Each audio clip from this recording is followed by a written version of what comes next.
Hello everyone, welcome to my homework 2 interactive using interfaces from my ITC 362 mobile application development class here in Missouri State University. So let's go ahead and go from there. Exercise 1, 2, and 3 is pretty much related with all of it because in the last homework we're supposed to do a geo quiz, but just with one question and one true and false statement, and just make a toast and a snack bar change for each one of them. And with that being said, we're required to make some new questions and also adding a previous and a next button. So that's why I'm gonna go over exercise 1, 2, and 3 all at once in the same application because I could show what exactly I did and then go from there. So let's go ahead and open the Android Studio and open my Geograph quiz number 2 right here. I'm gonna run first, so make sure everything is working good. Yeah, just take a second. Yep, there we go. And we open here Geo Quiz. The color I just made up myself.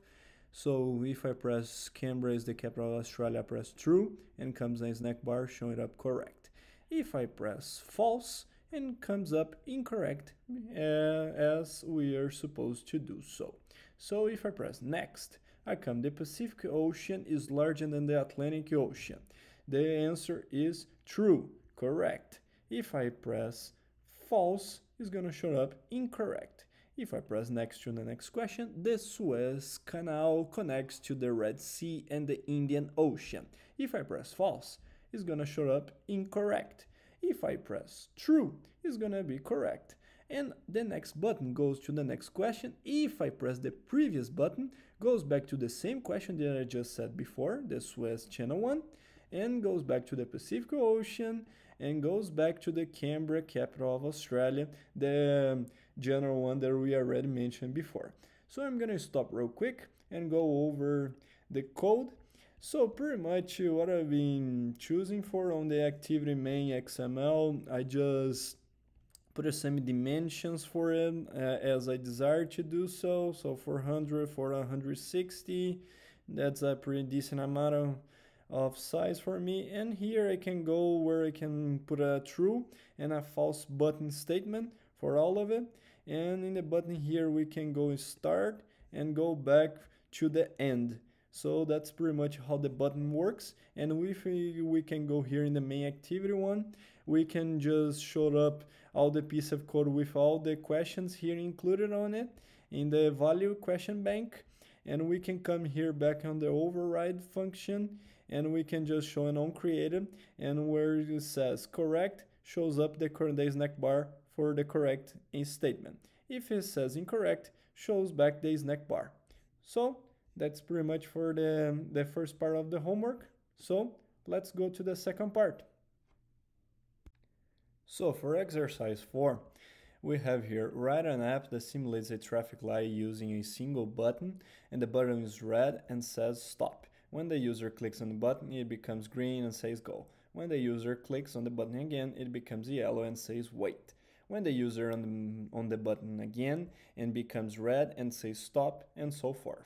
So the button cycles on to the next color in the text and simulates running the traffic light as we are in our nowadays traffic. And besides that, he gives some documentation, some future reference, and some pseudocoding here.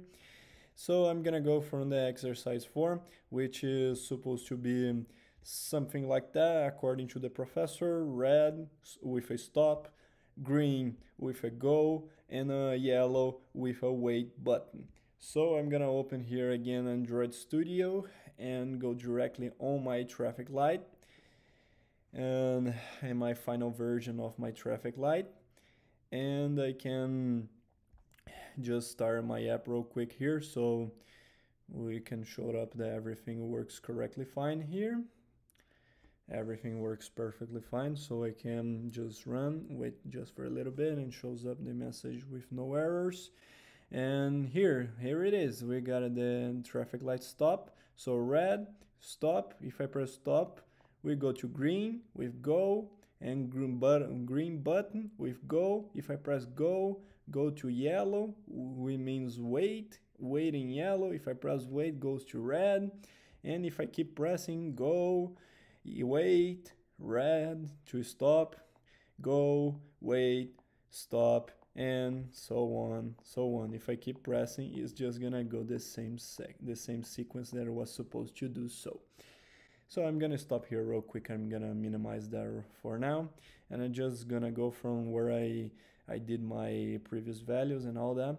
Here is the perfect sequence for the light red and the light green and the yellow. So that's the correct sequence as the traffic light stops works. So we go stop, go and wait for them, and we put a red, green, yellow is the same sequence that was supposed to do.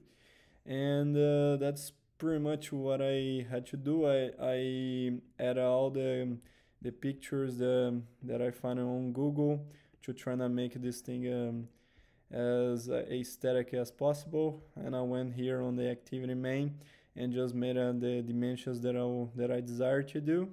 And yeah, the stop button, the size of the button, the image view, the button, and all that. That's all I went here in the main activity, and that's pretty much what I have to do to show you guys on this exercise. So thank you for watching it, and see you next time. Bye.